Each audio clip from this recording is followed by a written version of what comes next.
Semana passada, o sermão da semana passada, estava falando sobre uma família, quem lembra? Uma família para o pai, um corpo para o filho e um templo para o espírito.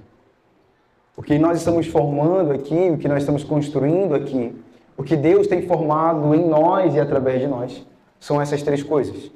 Uma família para o pai, um corpo para o filho e um templo para o espírito. Quando nós estamos em união, em concordância, em comunhão, quando nós estamos juntos, nós somos essas três coisas: família, corpo e templo. Separados, nós não somos nenhuma dessas coisas. Não tem como ser família de um só, não tem como ser corpo de um membro só, não tem como ser um templo, um prédio com um bloco só. Nós somos a somatória de tudo isso aqui junto. Com todas as dificuldades, com todos os problemas, com todas as imperfeições, com tudo aquilo que nos faz ser indivíduos. Nós formamos uma família, nós formamos um corpo, nós formamos um templo para o Senhor. E a mensagem de hoje, ela vem um pouco para complementar a mensagem da semana passada. Hoje eu vou falar de um assunto que não é comumente falado nas igrejas, mas que deveria ser mais falado nas igrejas. Hoje a gente vai falar de um assunto que vai nos ajudar a caminhar como corpo, como família, como templo. Hoje a gente vai falar de um assunto que vai nos ajudar a entender melhor algumas coisas do Evangelho. Talvez você chegou aqui com algumas dúvidas, talvez essas dúvidas sejam sanadas hoje. Acho que hoje é o dia que eu mais vou responder dúvida de vocês aqui. Hoje eu vou me ater aqui ao texto que eu montei, porque é um assunto muito delicado.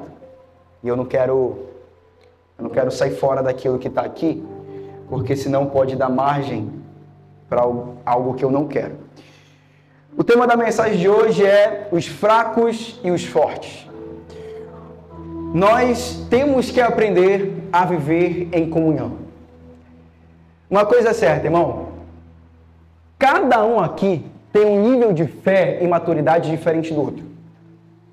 Cada um aqui tem um nível de entendimento, um nível de consciência, diga consciência, um nível de consciência diferente do outro. Como que nós adquirimos maturidade, fé, consciência e entendimento? Através do estudo da palavra. Então, cada um caminha e está em um momento diferente da jornada de fé. Nós precisamos aprender a lidar com essas diferenças de uns com os outros. Os fracos devem aprender a lidar com os fortes e os fortes devem aprender a lidar com os fracos. Para que juntos nós nos tornemos família, corpo e templo. Se nós não aprendemos a lidar com as diferenças, vai começar a surgir grupinho. Aquilo que Paulo chamava de facções. Os fortes vão se juntar com os fortes. Os fracos vão ser deixados ao léu. E ninguém mais caminha como família, corpo e templo. Tamanha é a seriedade da mensagem que eu vou pregar hoje, que eu gostaria que você de verdade anotasse, escrevesse. Se você ficar com alguma dúvida, depois você pode me chamar. Essa mensagem ela está sendo gravada, ela vai para o YouTube, depois você pode acessar lá no canal da igreja para assistir quantas vezes for preciso até você entender o que vai ser pregado aqui hoje. Abra comigo Romanos capítulo 14, por favor. Vamos à mensagem sem muita demora, que tem bastante coisa para ver. Romanos capítulo 14, do versículo 1 em diante. Romanos 14, do 1 em diante.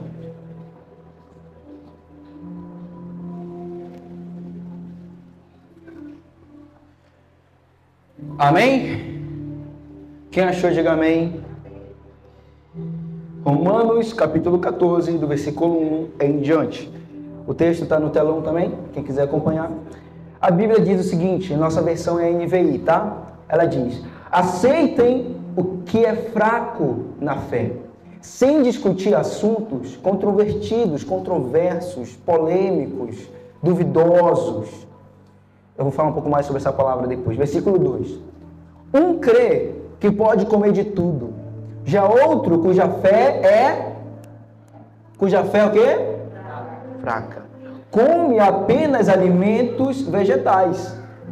Aquele que come de tudo não deve desprezar o que não come. E aquele que não come de tudo não deve condenar aquele que come, pois Deus o aceitou. Quem é você para julgar o servo alheio? É para o seu Senhor que ele está em pé ou cai, e ficará em pé, pois o Senhor é capaz de sustentar. Há quem considere um dia mais sagrado que outro. Há quem considere iguais todos os dias. Cada um deve estar plenamente convicto em sua própria mente, própria consciência. Aquele que considera um dia especial para o Senhor, assim o faz. Aquele que come carne para o Senhor, come, pois dá graças a Deus. E aquele que se abstém para o Senhor, se abstém e dá graças a Deus. Pois nenhum de nós vive apenas para si. Nenhum de nós morre apenas para si. Se vivemos, vivemos para o Senhor. E se morremos, morremos para o Senhor.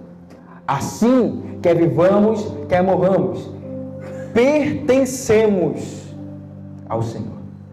Pois por essa razão, Cristo morreu e voltou a viver, para ser Senhor de vivos e de mortos. Portanto, você, porque julga o seu irmão, e porque despreza o seu irmão, pois todos compareceremos diante do tribunal de Deus. Porque está escrito, por mim mesmo jurei, diz o Senhor, diante de mim todo joelho se dobrará e toda língua confessará que sou Deus. Assim, cada um de nós prestará contas de si mesmo a Deus. Portanto, deixemos de julgar uns aos outros. Em vez disso, façamos o propósito de não pôr pedra de tropeço ou obstáculo no caminho do irmão. Como alguém que está no Senhor Jesus, tenho plena convicção de que nenhum alimento é por si mesmo impuro, a não ser para quem assim considere. Para ele é impuro. Se o seu irmão se entristece devido ao que você come, você já não está agindo por amor. Por causa da sua comida, não destrua o seu irmão, porque em Cristo morreu. Aquilo que é bom para vocês não se torne objeto de maledicência, de condenação. Versículo 17. Pois o reino de Deus não é comida e nem bebida, mas justiça, diga paz, diga alegria no Espírito Santo. Aquele que assim serve a Cristo é agradável a Deus e aprovado pelos homens. Por isso, esforcemo-nos em promover tudo quanto conduz à paz e à edificação mútua. Não destrua a obra de Deus por causa de comida. Todo alimento é puro, mas é errado comer qualquer coisa que faça os outros tropeçarem. É melhor não comer carne, nem beber vinho, nem fazer qualquer outra coisa que leve seu irmão a cair. Assim, seja qual for o seu modo de crer a respeito dessas coisas, seja qual for a sua consciência, seja qual for a sua fé, que isso permaneça entre você e Deus. Feliz é o homem que não se condena naquilo que aprova, mas aquele que tem dúvida é condenado se comer, porque não come com fé. E tudo o que não provém de fé é pecado. Baixe a cabeça, feche os seus olhos. Pai, mais uma vez nós oramos ao Senhor. Mais uma vez nós te pedimos, traz o entendimento e a revelação da Tua palavra sobre nós. Que nós possamos ser conduzidos na verdade dessa mensagem. Meu Deus, que dúvidas venham ser esclarecidas, que barreiras possam cair na mente de cada um de nós aqui nessa manhã. Que nós possamos, meu Deus, aprender a viver em comunhão como família, corpo e templo do Senhor. É isso que nós te pedimos em nome de Jesus. Amém. Amém. Bom, Paulo aqui, pessoal, ele está orientando os irmãos de Roma para que haja um relacionamento saudável entre os fracos e fortes. Qual que era a situação lá, pastor? A situação era a seguinte. Tinha, em todas as igrejas ali na Europa, ali na Ásia, né, na igreja primitiva, tinham comunidades judaicas. Por quê? Porque o evangelho, ele vinha dos judeus, né? O cristianismo veio da religião judaica. Então, era mais fácil para os judeus assimilarem o cristianismo. Então, aonde o cristianismo chegava, através de Paulo, dos apóstolos, dos missionários do primeiro século, se formavam comunidades judaicas, era normal. Então, em Roma não era diferente. Em Roma também tinha uma comunidade judaica na igreja romana. E a comunidade judaica estava incomodado com os romanos, porque eles seguiam a dieta kosher, que é a dieta dos judeus. Então, os judeus estavam começando a se sentir incomodados porque os romanos não seguiam a dieta dos judeus. Eles comiam qualquer coisa. E aí é importante pontuar algo aqui. Por que havia esse costume no meio dos judeus? No período interbíblico, o que é o período interbíblico, pastor? Ali entre Malaquias e Mateus, você vê que tem um espaço de tempo, de aproximadamente 400 anos. Nesse período de tempo, não houve palavra revelada de Deus, mas houve muitos acontecimentos históricos no meio do povo de Israel que foram importantes. O maior desses acontecimentos foi a revolta dos Macabeus. A revolta dos Macabeus foi uma família, né, a família dos Macabeus, que se reuniram para se rebelar contra as nações que estavam oprimindo eles. E aí houve uma série de guerras, uma série de posições, inclusive religiosas na época. Aí é onde surgem os fariseus, aí é onde surge todo aquele hábito religioso do judaísmo. Por quê? Porque eles entenderam o seguinte: Deus está nos punindo, Deus está mandando outras nações virem nos oprimir, porque nós não somos mais o povo de Deus. Nós deixamos de fazer aquilo que a lei manda a gente fazer. Então a gente precisa ter um zelo maior, um cuidado maior com as coisas da lei, para que Deus possa se agradar com a gente e tirar esses inimigos que têm nos oprimido. É aí que surgem os fariseus, para zelar e cuidar da lei.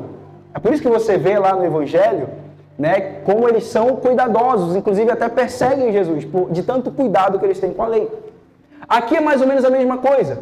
Por que os judeus fazem tanta questão da dieta kosher? Porque era o que diferenciava o povo de Deus de quem não é povo de Deus, na cabeça deles.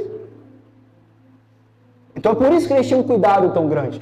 E é por isso que eles começaram a ficar incomodados com os romanos, que mesmo recebendo o evangelho, não mudaram a dieta. E aí eles mandam a reclamação para Paulo. E aí Paulo responde aqui no 14. Paulo começa a fazer e a estabelecer um bom relacionamento entre fracos e fortes. Quem que é fraco nesse contexto aqui, segundo a definição paulina? Os judeus. E aí você vai entender por que eles são fracos. Só que em 1 Coríntios 8, os judeus são os fortes. 1 Coríntios 8 está falando de algo parecido. 1 Coríntios 8 está falando sobre comidas sacrificadas, comidas oferecidas a deuses. Eles estavam em dúvida. O povo de Corinto, os irmãos de Corinto, os gregos lá, estavam em dúvida se podia ou não podia comer. Pode pegar lá no açougue as comidas que foram oferecidas por Deus ou não? Os judeus estão comendo a comida que foram oferecidas a outros deuses. Mas por quê? Porque na mente judaica só existe um Deus. Todos os outros deuses é mentira. Então se foi oferecido, não foi oferecido, não está nem aí, eles vão comer. Os gregos tinham um pouco mais de dificuldade. Por quê? Porque os gregos vinham de uma ideia de politeísmo. Eles entendiam que existiam vários deuses. E aí, lá em 1 Coríntios 8, os fracos são os gregos e os fortes são os judeus. E aí você vai entender o que faz alguém fraco e o que faz alguém forte. Bom, para começar, eu queria mostrar uma citação do Timothy Keller. Por favor, Fê, coloca para mim aí. É 1, 2 e 3 que a gente vai ler aqui, tá? Bom, ele diz assim, ó, nos capítulos de 1... primeiro, Timothy Keller, tá, gente? É um homem muito valioso para nós. Exemplo de fé e de doutrina. Um teólogo maravilhoso. Se você nunca leu nada, eu sugiro que leia. Nos capítulos de 1 a 11, Paulo expôs o Evangelho. Somos justificados somente pela graça, por meio da fé, em virtude somente de Cristo. Em consequência disso, somos, ao mesmo tempo, pecadores, mas completamente justos. Inclusive, essa aqui é uma frase do Lutero. E perfeitos aos olhos de Deus. Coloca a outra para mim. A partir do capítulo 12, Paulo começa a descrever nossa nova vida de amor e gratidão, resultante da compreensão do Evangelho, e como isso transforma nossos relacionamentos conosco mesmo, com os outros cristãos e com o mundo. Então, do capítulo 1 ao capítulo 11 de Romanos, Paulo explica o Evangelho. Ele traz a compreensão do que é graça, do que é justificação pela fé, do que é viver em virtude somente de Cristo. Ele traz essa compreensão, do 1 ao 11. No 12, ele vai começar a aplicar aquilo que ele ensinou. No 12, ele vai começar a mostrar para os romanos o que é o Evangelho na prática. E é aqui que o nosso texto entra. Agora, no capítulo 14, ele tem a oportunidade de aplicar tudo o que ensinou e um caso muito específico, um problema dentro da congregação romana. Então, ele vem explicando todo o Evangelho para os romanos, e aí quando chega a partir do 12, ele começa a aplicar. Fala, agora vocês vão ter que viver assim. Agora vocês vão ter que fazer isso. Agora vocês vão ter que olhar para o outro e entender que é isso. Ele começa a aplicar aquilo que foi ensinado. Então, o problema na comunidade de Roma estava muito claro. Os judeus, que Paulo chama de fracos aqui, estavam condenando... os judeus estavam condenando os não-judeus, que Paulo vai chamar de forte. Bom, alguns não conseguiam diferenciar doutrinas fundamentais de opiniões individuais. Olha aqui. Isso aqui é algo para você levar para a sua caminhada, irmão. Aprenda a diferenciar doutrinas fundamentais de opiniões individuais. O que são doutrinas fundamentais? Tudo aquilo que a palavra de Deus deixa claro. Que pode ou não pode. Que deve ou não deve. Isso é doutrina fundamental. Agora, quando a palavra de Deus não deixa claro algum assunto, isso é opinião individual, irmão. É o que nós chamamos de questões de consciência. Vamos ler o versículo 1 de novo aqui, ó. Versículo 1, ele diz: aceitem o que é fraco na fé, sem discutir assuntos controvertidos. Essa palavra controvertidos no original, lá no grego, é dialogismoi. Dialogismos. Esse termo, ele quer dizer algo de fato controverso, polêmico, algo duvidoso. Ele está dizendo, olha, quando for uma questão que não tem definição direta na Bíblia, não é para vocês separarem as pessoas, não é para vocês rejeitarem as pessoas. Não é para vocês deixar as pessoas de lado porque elas não compreenderam essa parte ainda. O convite da mensagem de hoje, irmão, é para que a gente comece a amadurecer no entendimento das coisas de Deus. Dialogismos pode ser traduzido como questões de consciência. Aquilo que a palavra não deixa muito claro e nem é tão objetiva a respeito. Por exemplo, tatuagem. Pode ou não pode? Essa pergunta que mais me fazem. Beber. Pode ou não pode? Escutar a música do mundo. Pode ou não pode? Questões de consciência. A palavra de Deus não deixa claro esses aspectos, mas ela dá orientações a respeito deles. E aí a gente precisa observar. Agora, aprenda a fazer a diferenciação, tá? Nem tudo é questão de consciência. Pelo amor de Deus. Pecado é pecado. Tá bom? Pecado continua sendo pecado, tá? Fechou então. Vamos seguir aqui. Nem tudo é questão de consciência, mas existem muitas, né?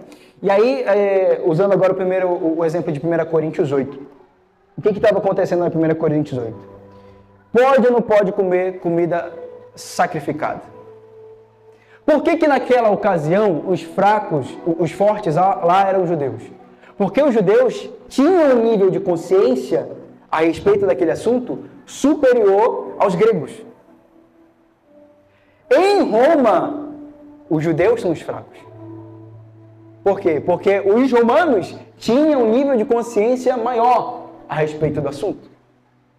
Então, quando alguém é fraco e quando alguém é forte, pastor? Quando o nível de consciência e de entendimento da palavra de Deus permite com que a pessoa faça aquilo que é uma questão de consciência. Mas você vai entender melhor um pouco mais para frente. Solta aí o do John Stott, por favor, Fê. A primeira do John Stott. A fraqueza a que Paulo se refere não é uma fraqueza de vontade ou caráter, tá? Não é uma fraqueza pessoal, não.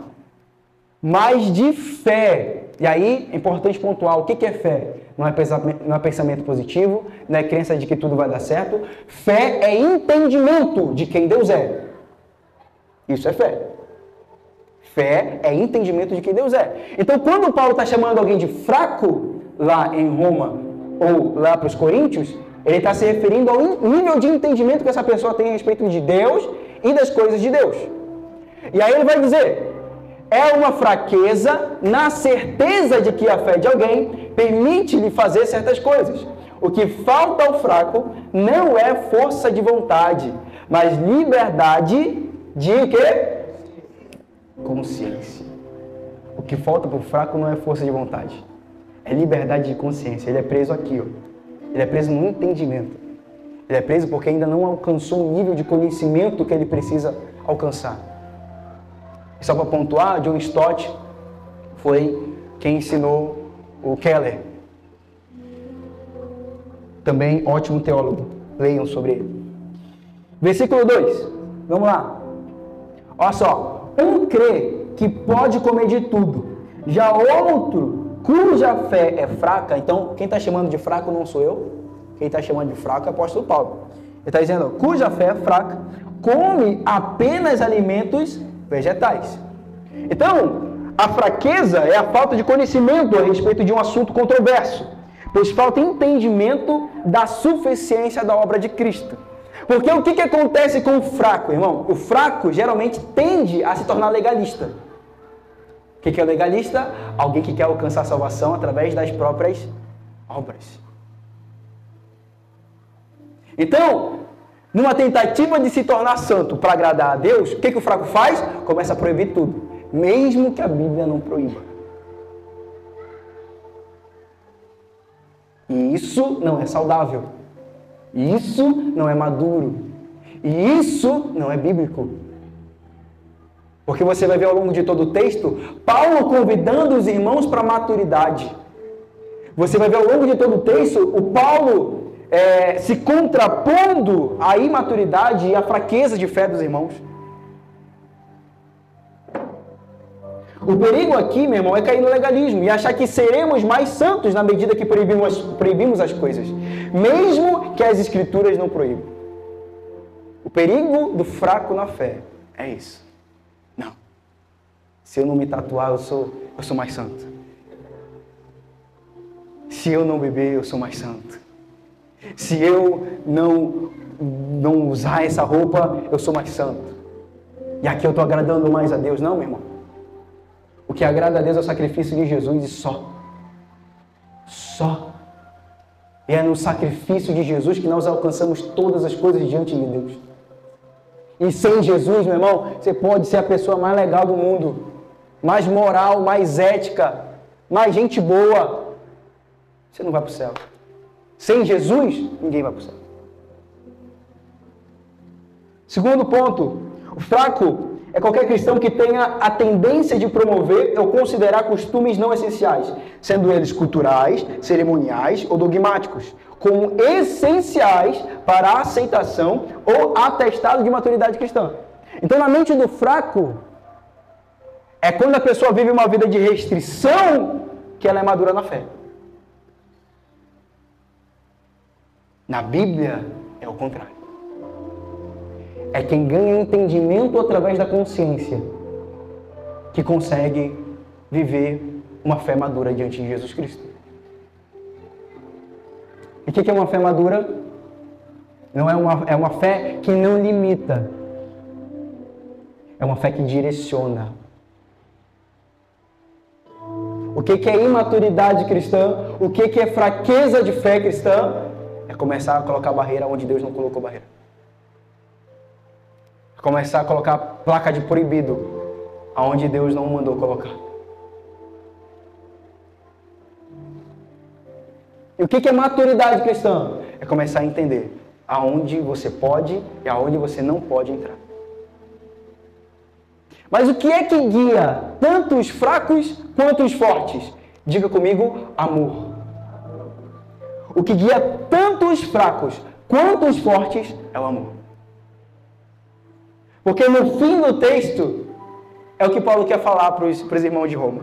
Gente, fracos, não condenem os fortes. Fortes, não desprezem os fracos. Vivam em amor. No fim, o convite do texto é esse para nós. A postura do fraco, geralmente, é de julgar e é de condenar. Geralmente é a postura do fraco. Aí, ó, olha essa roupa aí. Isso aí vai pro inferno, certeza. Aí, ó. Ouvindo essa música aí. Essa música é do diabo. Isso aí, o Satanás está entrando na orelha dele aqui. Fê, coloca pra mim do James Dunn. 1, 2 e 3. James Dunn foi quem ensinou Stott. Stott aprendeu com James Dunn. Keller aprendeu com Stott. E acima do James Dunn é só Lutero, Calvino, João, Jesus. Ele diz assim, ó, no caso de Roma, haviam aqueles que consideravam-se parte de um movimento essencialmente judaico e que, portanto, viam-se obrigados a observar os costumes característicos e distintivos de um judeu. Pode ir para o outro, por favor. Porém, havia também aqueles que compartilhavam da compreensão de Paulo de um evangelho que transcendia a particularidade judaica. Então, em Roma tinha dos dois tipos. O que achava que tinha que ser judeu e seguir a dieta judaica, fazer todos os costumes judaicos. E também tinha judeu que achava que não. Como Paulo, que era judeu também. E aí, ó, embora as questões alimentares sempre tivessem diferenciado os judeus dos povos pagãos, como no caso de Daniel na Babilônia, por exemplo, um bom caso para se lembrar, a crise dos macabeus havia feito da observância dessas restrições referentes a alimentos um teste que definia o ser judeu, um símbolo da fidelidade à aliança e à nação. Então por que eles guardavam a dieta kosher, os judeus? Porque nós somos o povo de Deus. Eu preciso mostrar que eu sou o povo de Deus. É o que me diferencia dos outros povos. Então, eu preciso seguir minha dieta aqui de vegetais. O que faz alguém, irmão, fraco ou forte é o nível de consciência. Coloca a mão aqui assim, ó. Diga consciência. O convite de Deus para você nessa manhã é que você venha elevar o seu nível de consciência. Elevar o seu nível de consciência. Mas fica tranquilo, irmão. Se você é fraco, nós amamos você. Pastor, eu estou chegando agora no Evangelho, pastor, tem paciência. Ô, meu irmão, a gente vai ter toda a paciência do mundo com você. Pode ficar tranquilo. Eu vou explicar daqui a pouquinho por que a gente tem paciência. Versículo de número 3, vamos lá. Aquele que come de tudo não deve desprezar o que não come. E aquele que não come de tudo não deve condenar aquele que come, pois Deus o aceitou. A tentação do forte é desprezar quem é fraco. A tentação do fraco é condenar aquele que é forte. Aí, tatuou. Aí, bebeu. Aí, ouviu música do mundo. Aí. E o forte? O forte olha para o fraco e fala, vai crescer, rapaz, sai daqui. Para de encher minha paciência, senhor. Vai cuidar da sua vida, rapaz. Não. Nenhum e nem outro. Juntos, em amor, nós vamos alcançar o entendimento mútuo da verdade de Deus. E esse versículo 3 ele é maravilhoso. Coloca o versículo 3 aí para mim, Fê, por favor. Aquele que come de tudo não deve desprezar quem não come. E aquele que não come de tudo não deve condenar quem não come. Pois Deus o quê? Paulo está dizendo assim, se Deus aceitou o seu irmão, por que você está fazendo isso com ele? Se Deus entregou o filho dele pelo seu irmão, por que que você vai condenar? Por que que você vai desprezar? Versículo 4. Quem é você para julgar o servo alheio? É para o seu Senhor que ele está em pé ou cai, e ficará em pé, pois o Senhor é capaz de sustentar. O que Paulo quer dizer aqui? Não é você que vai corrigir seu irmão. Não é você que vai melhorar ele. Não é você que vai santificar ele. Quem vai fazer isso é aquele que colocou ele aqui. É o próprio Deus que vai nos melhorar, nos santificar, nos aperfeiçoar no seu amor. Não é o meu dever, nem seu dever corrigir ninguém, melhorar ninguém. É dever de Deus. Versículo 5. Há quem considere um dia mais sagrado que outro. Há quem considere iguais. Aqui é outra questão, né? O tal do Shabat. O pastor tem que guardar o Shabat, não tem que guardar o Shabat. O sábado é de Deus, o sábado é do demônio. O que a gente faz? Consciência, irmão. Nível de consciência. Paulo está dizendo, se alguém quer guardar um dia para o Senhor, glória a Deus, faça. Se alguém adquirir um nível de consciência para entender que não precisa, que todos os dias são do Senhor, faça. Ele vai dizer, versículo 5, cada um deve estar plenamente convicto em sua própria mente. E aqui é um ponto que você tem que dar atenção. Irmão, você não tem que deixar de guardar o sábado, porque eu falei para você que você não tem que deixar de guardar o sábado. Você tem que deixar de guardar o sábado quando você entender. Quando você conseguir um nível de consciência para falar, não, verdadeiramente, todos os dias são do Senhor. Cada um em sua própria mente, em sua própria consciência, no seu próprio entendimento. Quando a questão de consciência vira pecado? Quando sua consciência não está segura sobre determinado assunto por falta de entendimento. Pastor, fazer tatuagem é pecado? Depende. Pastor, escutar essa música aqui é pecado? Depende. Depende. Qual que é o seu nível de consciência? Qual que é a sua maturidade na fé, irmão? Então, são muitas coisas que a gente vai trazendo e vai levantando e vai colocando como questões fundamentais, mas são questões individuais. São questões de consciência. São questões de consciência, irmão. Quer ver um exemplo? Coloca para mim a frase de Lutero aí. Vamos lá. Agora eu vou bater um negócio aqui que você vai me chamar de endemoniado. Mas vamos lá. Essa frase aqui quem disse foi Martinho Lutero. Simplesmente. Isso aqui perguntaram para ele. Lutero, o que você fez? Como que você conseguiu acabar com a Igreja Católica? Simplesmente ensinei, preguei, escrevi a palavra de Deus. Não fiz mais nada. E então, enquanto eu dormia e bebia cerveja de Wittenberg, com meu Felipe, esse Felipe aqui é o Felipe Melan, e meu Amsdorf, a palavra enfraqueceu tão intensamente o papado que nenhum príncipe ou imperador jamais fez estrago assim. Não fiz nada. O Evangelho, a palavra, fez tudo. Aonde que está a ênfase dessa frase? Não fiz nada. A palavra fez tudo. Aonde que o fraco coloca a ênfase da frase? Ah lá, bebia. Era cachaceiro. Enquanto eu dormia e bebia minha cerveja em Wittenberg. Só para você entender, irmão, os alemãos têm uma cultura com a cerveja lá, né? Tem todo um contexto. Os pastores da Igreja Reformada recebiam como parte do salário barril de cerveja. Não era Itaipava. Não era Itaipava, não era. Não era. Ai, pastor, que isso? É, irmão. Pastor liberou geral, vamos tomar uma cachaça. Olha para mim. Qual que é o seu nível de consciência, irmão? Você tem entendimento suficiente quanto Martinho Lutero? Você conhece tanto das Escrituras quanto Martinho Lutero? Você já alcançou o nível de Lutero? Pois é. Martinho Lutero bebia, pastor. Então vamos beber todo mundo. Não, não é assim que funciona. As questões de consciência são individuais, irmão. Quer ver? Alguém que nunca bebeu na vida, nem antes de vir para a igreja. Aí chega aqui, vamos dizer que a nossa igreja é uma igreja ortodoxa. Da igreja ortodoxa todo mundo bebe lá e tal.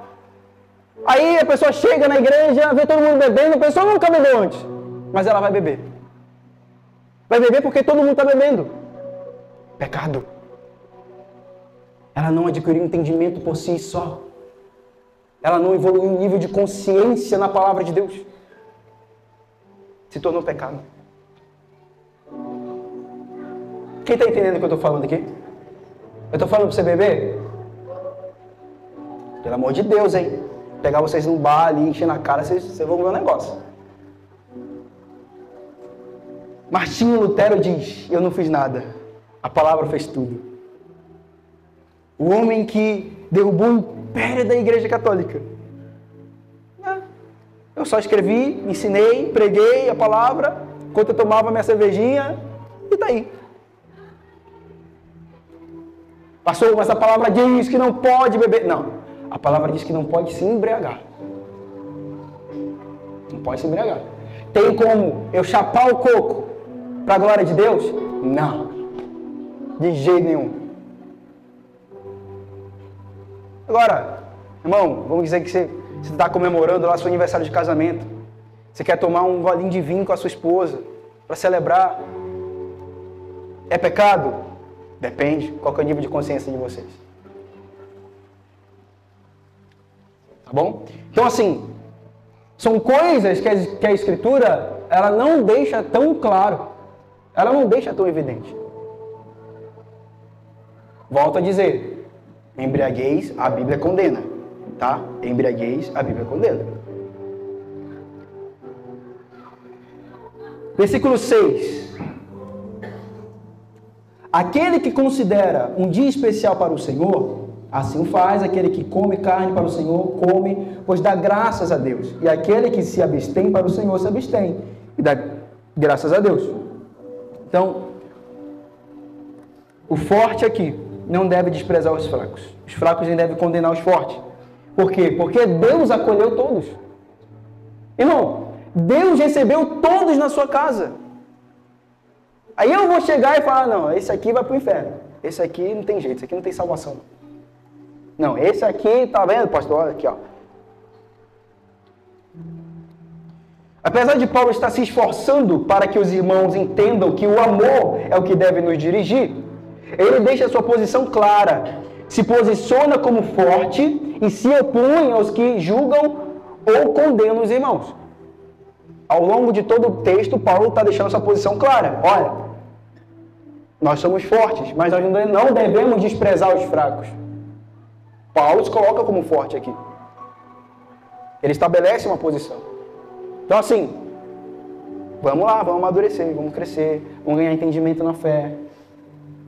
Amém? Eu quero possibilitar que isso seja possível. Trazer mais estudo bíblico, trazer mais entendimento para você, para que você possa crescer e amadurecer na sua fé, meu irmão. Coloca a segunda frase do Stott aí, por favor, Fê. Não devemos exaltar as coisas não essenciais. E aqui que está a questão, irmão. Aí, ó. O pastor falou que agora pode beber. Vou sair divulgando para geral. Pode beber, pode beber, pode beber. Não. Não divulguem as coisas não essenciais, fazendo delas testes de ortodoxia ou parâmetro para a comunhão. Então só quem é santo, só quem é de Deus, só quem é do reino de Deus é quem se enquadra aqui, desse perfil. Sem tatuagem, com uma roupa, né, do jeito que eu acho que é o certo, e escutando só louvor, hino da Cassiane, só isso. Não. As coisas não essenciais não servem de parâmetro para a nossa ortodoxia, para a nossa santidade. Tampouco podemos subestimar as questões teológicas ou morais fundamentais como se não importassem ou fossem meramente culturais. Transar antes do casamento. Pode ou não pode? Não. A Bíblia mostra claramente que não. Trair a esposa. Pode ou não pode? Não. Deixar de ofertar. Pode ou não pode? Pastor, é questão de consciência. Eu entendi, pastor, que eu não tenho que dar oferta, não. Aqui para você. Quando ofertares, não é se, quando. Pastor, orar é questão de consciência. Quando orar, não é questão de consciência. As questões de consciência são a menor parte do que nós vamos ter que lidar. A grande maioria, Deus já falou, pode ou não pode. Então assim, entender. Olha o que ele diz. Precisamos do quê? Fala alto. Discernimento, irmão. Precisamos de discernimento. Tanto para para o fraco, quanto para o forte. O que falta é discernimento.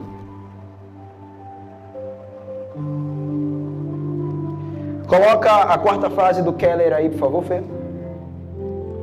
O forte tende a encarar o fraco com excessiva leviandade. O forte olha para o fraco e fala assim, rapaz, isso aí não sabe de nada não, rapaz. Isso aí é imaturo na festa, é um bebê, vai crescer. A não lhe dar a devida importância e atenção por considerá-lo legalista. E de fato é. O fraco, de fato, se torna legalista. Paulo deixa claro isso lá no texto. Agora, a gente vai desprezar essas pessoas? Não. O fraco, por sua vez, tende a levar o forte a sério demais e ficará profundamente perturbado e incomodado ao vê-lo agir de uma maneira que a considera licenciosa. Ah, como assim? Não, meu Deus, ele fez uma tatuagem. Satanás já levou a alma dele, pastor.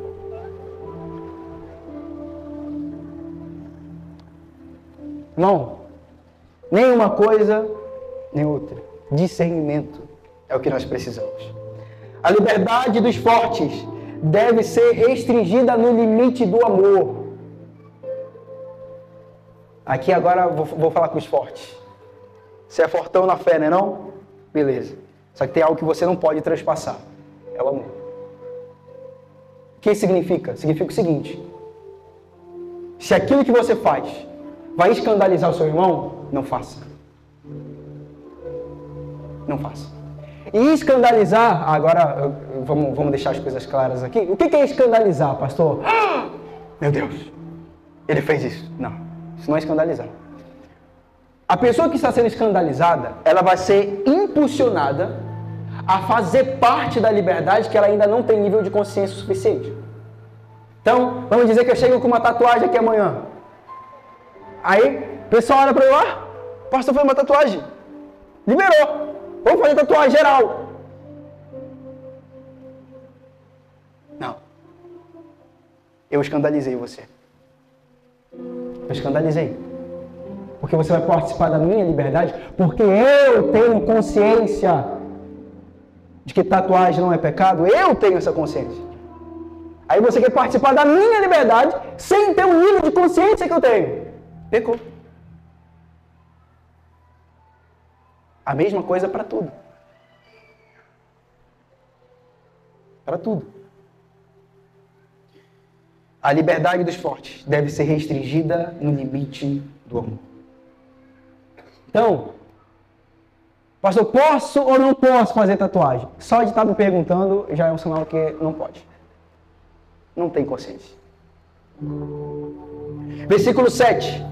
Vamos lá, vamos andar aqui, porque senão, meu Deus do céu. Diz assim, pois nenhum de nós vive apenas para si, e nenhum de nós morre para si. Se vivemos, vivemos para o Senhor. E se morremos, morremos para o Senhor. Assim, quer vivamos, quer morramos. Pertencemos, quem? Fracos e fortes. Pertencemos ao Senhor. Quer vivamos, quer morramos, quer façamos qualquer coisa, nós, fracos e fortes, pertencemos ao Senhor. É por isso que a gente não pode virar as costas para ninguém. E aí ele vai continuar.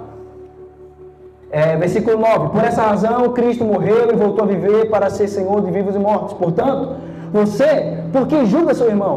E por que despreza seu irmão? Pois todos compareceremos diante do tribunal de Deus. Porque está escrito, por mim mesmo jurei, diz o Senhor, diante de mim todo joelho se dobrará e toda língua confessará que sou Deus. 12. Assim cada um de nós prestará contas de si mesmo a Deus.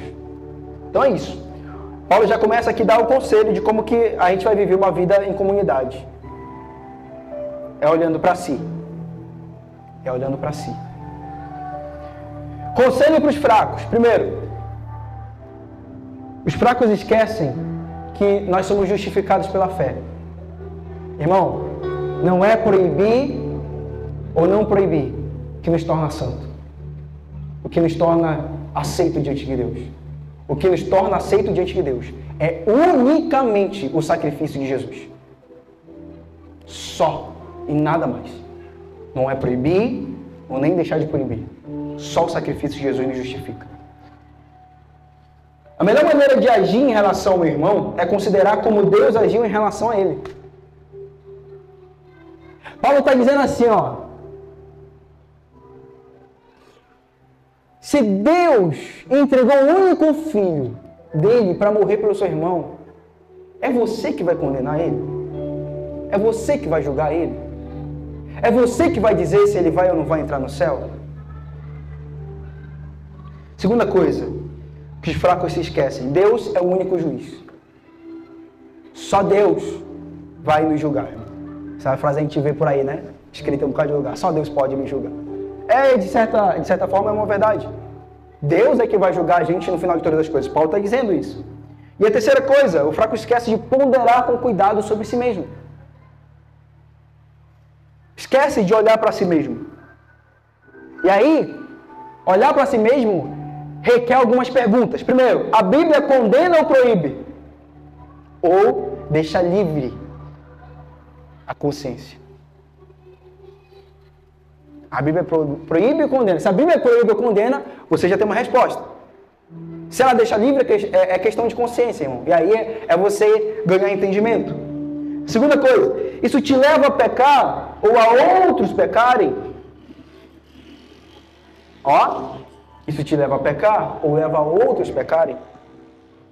Quer ver? Eu gosto de ouvir Racionais. O que é? Claraí salgado. Cabe em um olho e pesa 1 tonelada. Da hora.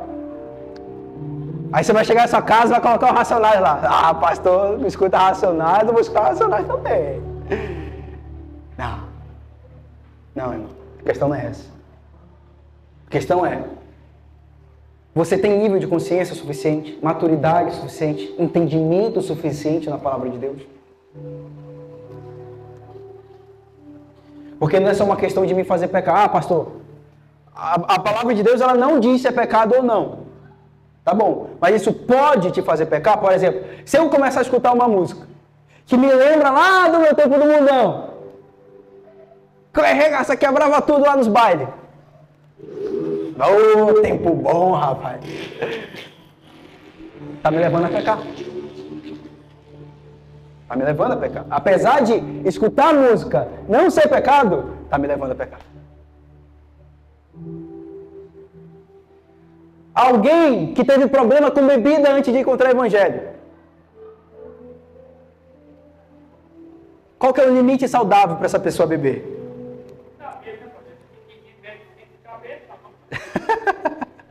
Qual que é o limite saudável para essa pessoa beber? 0.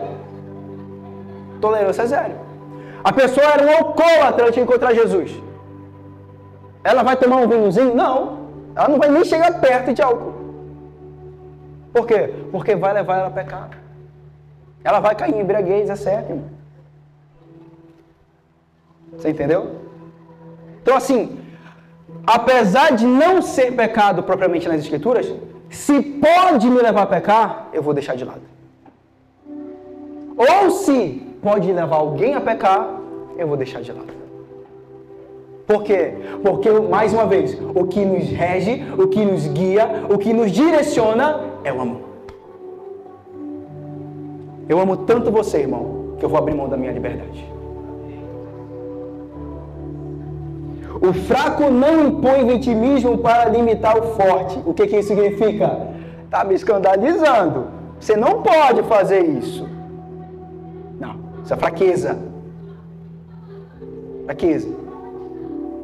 O forte não relativiza tudo. Não, aqui, ó. Tudo aqui é só, né, uma questão de entendimento. Não. Vou explicar de novo, porque eu acho que eu preciso.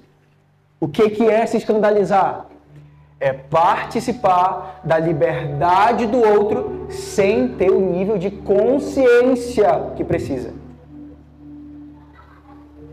Quem está sendo escandalizado, irmão, não sabe que está sendo escandalizado.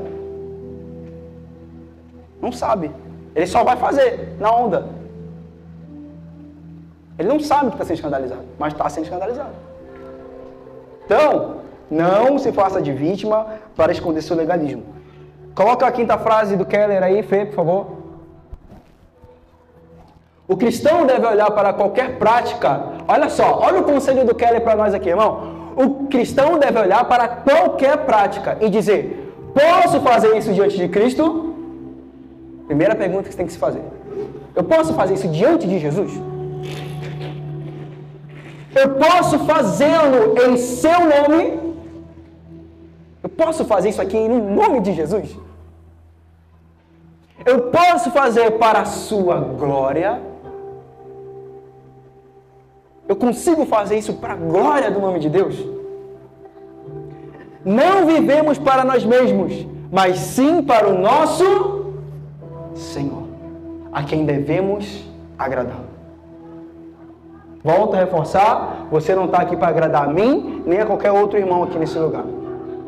Você está aqui para agradar a Deus. Agradar a Deus. Desenvolva a sua consciência. Desenvolva o seu entendimento. Desenvolva a sua maturidade na fé, irmão. Versículo 13. Portanto, deixemos de julgar uns aos outros. Em vez disso, façamos o propósito de não pôr pedra de tropeço, obstáculo no caminho do irmão. Como alguém que está no Senhor, Jesus, tenho plena convicção de que nenhum alimento é por si mesmo impuro, a não ser para quem assim o considere. Para ele é impuro. O que Paulo está dizendo? Ele está respondendo, João Marcos. Está dizendo, olha, para mim não é impuro. Se eu comer, não vai fazer diferença não. Agora deixa eu dar um exemplo. Digamos que chega aqui um irmão que é do candomblé, da umbanda, de uma religião de matriz africana. Ele pergunta para mim, pastor, tem problema? Vou usar um exemplo aqui, tá? Tem problema eu comer de lá de uma comida que foi apresentada para os deuses? Lá, da religião lá? E aí? O que eu quero responder para essa pessoa? Depende, irmão. Qual que é o seu nível de consciência? Porque se a pessoa veio daquela religião, talvez na consciência dela, aquele Deus seja real.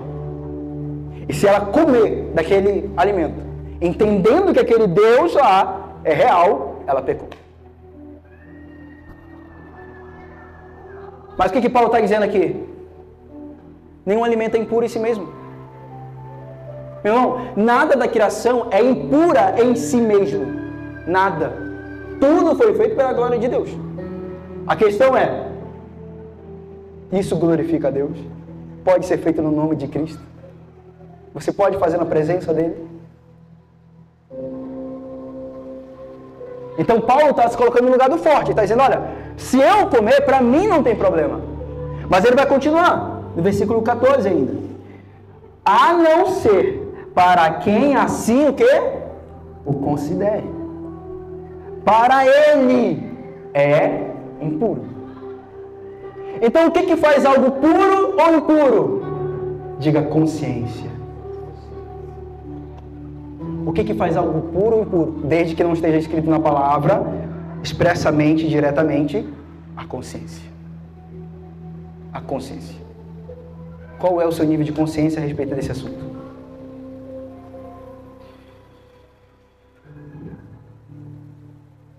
Já expliquei o que é escandalizar.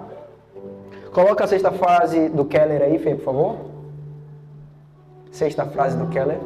Embora os fortes estejam certos, porque o desejo é trazer todo mundo para a maturidade cristã, embora os fortes estejam certos, considerando o contexto bíblico, ele não deve simplesmente mostrar-se indiferente para com os irmãos mais fracos e continuar a desfrutar da sua liberdade. É aquilo que eu falei. Meu irmão, se Cristo Jesus morreu pelo meu irmão, é muito eu abrir mão da minha liberdade por ele? É muito. Se eu vejo que está escandalizando, se eu vejo que isso pode fazer a pessoa pecar, se eu vejo que isso pode fazer a pessoa cair, é muito eu abrir mão da minha liberdade? Paulo insiste por todo o capítulo. O quê? Acolhei-vos. Acolhei-vos. Você é forte? Aprende a amar aquele que é fraco. Aprende a acolher ele. Aprende a instruir ele. Aprende a caminhar com ele. Você é fraco? Para de condenar seu irmão. Para de colocar sua limitação sobre o outro. Para de colocar aquilo que você acha que é certo, que a Bíblia não diz que é, sobre o outro. Irmão, no fim de tudo, o que nós entendemos é que nós somos regidos pelo amor. Somos dirigidos pelo amor. E sem o amor, irmão, sem o amor, a gente não vai chegar a lugar nenhum. Verso 17. Verso 17 diz: pois o reino de Deus não é comida e nem bebida, mas justiça, paz e alegria. Aonde? No Espírito Santo. Por que o forte abre mão da liberdade? Porque o reino de Deus não é comida e nem bebida, irmão. O reino de Deus é justiça, paz e alegria no Espírito Santo. É muito pedir para que você abra mão da sua liberdade um pouquinho, para que a gente possa promover justiça, paz e alegria no Espírito Santo. É muito.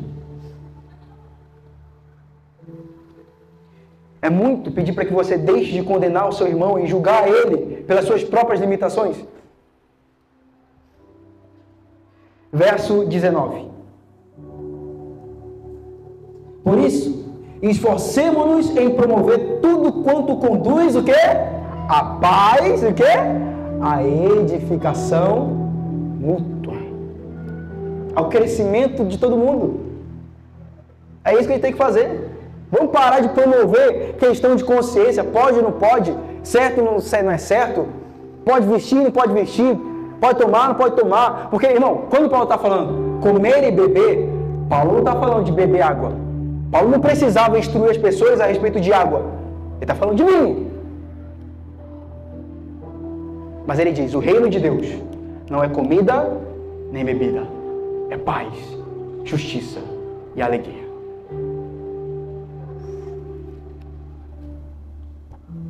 E aí, só um ponto, só para uma aspa aqui, tá? Eu não bebo.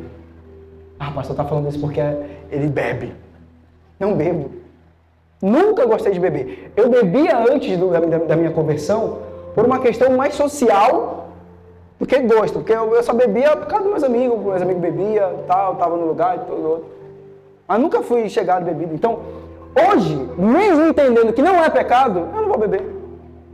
Porque eu não gosto. Não quero.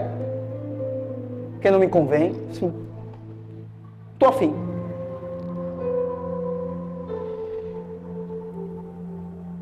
Aí, olha o que diz aqui o versículo 19. Versículo 18. Aquele que assim serve a Cristo é agradável a Deus e é aprovado pelos homens. 19. Por isso, Esforcemo-nos em promover tudo quanto conduz à paz e edificação mútua. Não destrua a obra de Deus por causa de comida. Todo alimento é puro, mas é errado comer qualquer coisa que faça os outros o quê? Ah, aqui que tá, irmão. Todo alimento é puro, mas se o meu irmão vai tropeçar, é errado. O que Paulo está dizendo para os romanos? Se der para parar de comer, em sinal de amor pelo seu irmão, pare de comer. Se der para deixar de fazer, abrir mão da sua liberdade como um sinal de amor pelo seu irmão, faça. A ênfase de Paulo é para que fracos e fortes aprendam a se amar mutuamente. Mutuamente. É uma demonstração de amor mútuo. Você entende que não pode? Amém, glória a Deus, irmão. Amém. Pastor, eu entendo que não pode beber. Amém, glória a Deus, eu discordo. Eu entendo que pode. Isso vai fazer com que a gente deixe de ser irmão? De maneira nenhuma. O que nos une é algo maior. É o amor. O que nos une é o amor. O pastor falou que houve racionais. Eu não vou mais na igreja. Amém, glória a Deus. Essa é uma decisão que você pode tomar. Mas não é o que Paulo está falando aqui. Ele está dizendo, acolhei-vos. Paulo, irmão, olha o texto. Entenda o texto. Paulo está mostrando a diferença, as grandes diferenças entre o fraco e o forte. Mas no fim, ele não está dizendo separem-se. Vamos lá, os fortes fazem um grupo aí. Ah, pastor, eu entendo que pode beber, eu entendo que pode tatuar, eu entendo que pode fazer tudo. Então eu vou para uma igreja que é de gente forte. Não é o que Paulo está falando. Não é o que Paulo está falando. Irmão, igreja não é um campo de treinamento onde só os fortes sobrevivem. Não é um lugar só para os fortes. Não, aqui só os fortes vai ter vez na nossa vez. Não. Não. Essa aqui é a casa de Deus, irmão. Fracos e fortes andam lado a lado. Se amando, se edificando mutuamente.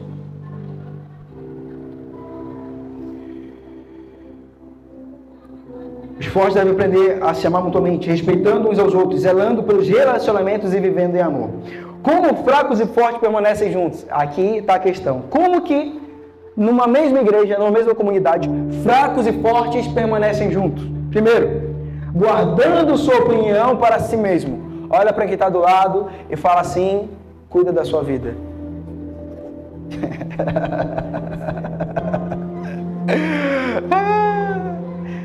Guardando as suas opiniões para si mesmo. Se for questão de consciência, não promova. Não promova. Eu acho que tatuagem é certo. Então agora é isso aí. Vamos lá, vamos formar o bonde das tatuagens daqui, sair pregando que tatuagem está liberado. Não. Segunda coisa, fracos devem lembrar-se de não violar a própria consciência. Volto a dizer que eu estou fazendo apologia à bebida de forma nenhuma. Eu estou fazendo apologia à tatuagem de forma nenhuma. Eu estou fazendo apologia à música secular de forma nenhuma.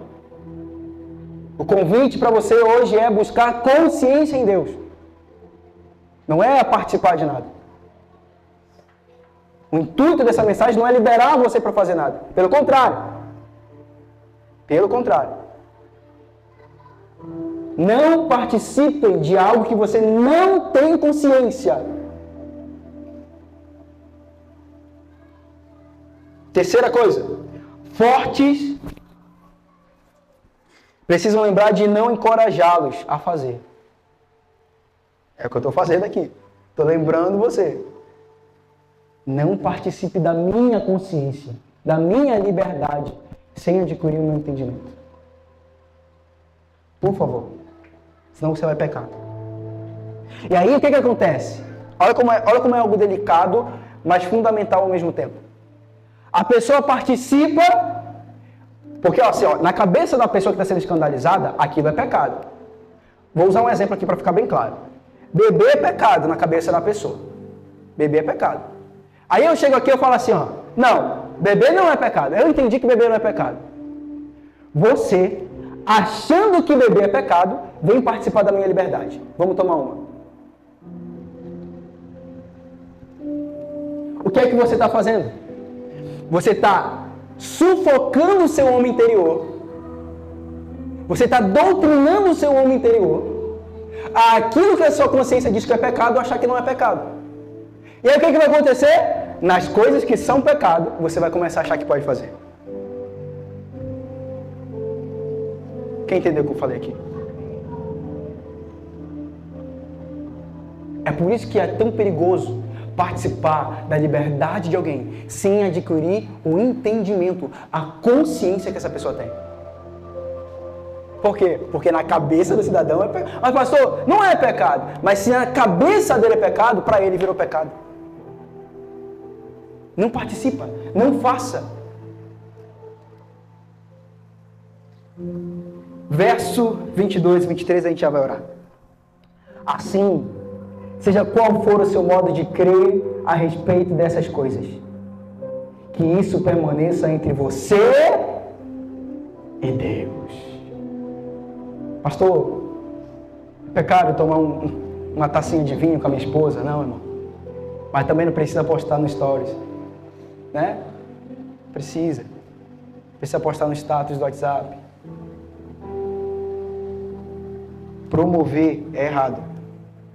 Fazer, nem sempre. 23. Mas, aí diz aqui, 22 ainda. Feliz é o homem que não se condena naquilo que aprova. O que ele quer dizer com isso? Bom, se você adquiriu consciência, entendimento suficiente para entender que não é pecado, show de bola. Maturidade. É isso. No 23 ele vai dizer, mas aquele que tem dúvida é condenado se comer. Pastor, estou com dúvida. Para você é pecado, irmão. Para você é pecado. Não faça. Porque não come com fé. E tudo que não provém de fé é pecado. Tudo que não provém de fé. O que é fé aqui? O que é a fé bíblica? Entendimento. Consciência de quem Deus é e do que Ele nos manda fazer. Por isso que Ele diz, tudo que não provém da fé, do entendimento, da consciência da verdade de Deus, é pecado. Pastor, posso ou não posso? A gente quer muito, né, irmão? Alguém que chancela em nós assim, fala, vai lá, faz! Porque a gente não quer responsabilidade. Se for errado, se for errado, o pastor falou que eu posso fazer. Aqui não. Nesse lugar, irmão, nós estamos formando gente madura. Nesse lugar, nós estamos formando gente responsáveis por si mesmas. Nesse lugar, nós estamos formando gente independente.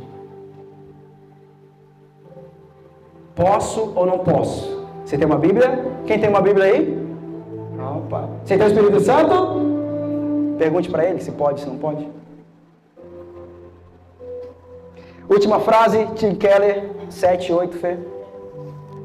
Depois que um grupo, olha só, depois que um grupo de cristãos concorda em colocar um assunto como questão de consciência, depois que a reconciliar concorda em colocar um assunto como questão de consciência, devemos então seguir o conselho de Paulo. Que conselho é esse? O mais fraco deve se dispor a examinar o quê? As Escrituras. Repensar sua posição e não condenar quem discorda. O que o fraco tem que fazer? Vai para a palavra de Deus. Vai estudar. Vai ver se é ou se não é realmente. Ao mesmo tempo, o mais forte deve se dispor a restringir a sua liberdade para evitar desencorajar ou prejudicar seus irmãos. Pastor, eu entendi que pode, mas isso vai levar meu irmão a pecar também. Então eu não vou fazer. Então, essa será uma comunidade cristã capaz de demonstrar a justiça, a paz e a alegria no Espírito Santo. Quando é que a gente mostra paz, justiça e alegria no Espírito Santo? Quando a gente aprende a viver com os fracos e com os fortes. Quando a gente aprende a lidar com as fraquezas e com as forças um dos outros. Pastor, eu ainda estou fraco na fé. Pastor, estou começando agora. Irmão, não tem problema, faz parte. Faz parte. Eu tô conseguindo maturidade agora. 8 anos de evangelho. Estou conseguindo maturidade agora. Estou começando a entender as coisas agora. Então, meu irmão, não tenha pressa, não corra, não queira participar da minha liberdade, da liberdade do Rodrigo. Viva a sua liberdade, conforme a sua consciência permitir, conforme o seu entendimento bíblico permitir. No fim, irmão, todo mundo vai se desenvolver. Os fortes ajudando os fracos a caminhar, os fracos não condenando e julgando os fortes, mas olhando por eles, participando com eles, entendendo como eles alcançaram a liberdade. A única coisa que eu quero, irmão, é que essa igreja seja uma igreja de gente madura. Gente madura. Eu não quero que você dependa de mim e nem de nenhum outro pastor para nada. Para nada. E qual é o único caminho para fazer isso? Alcançando maturidade na palavra de Deus. Só. Nenhuma outra coisa nos traz liberdade. Somente o entendimento na palavra de Deus. Esse é o convite para você. Então, meu irmão, a família Reconciliar é uma família que tem gente forte e é uma família que tem gente fraca na fé. A gente vai expulsar os fracos daqui? De jeito nenhum. A gente vai condenar os fortes daqui? De jeito nenhum. Nós vamos viver em amor, uns com os outros. Amém? Vamos ficar de pé, vamos orar.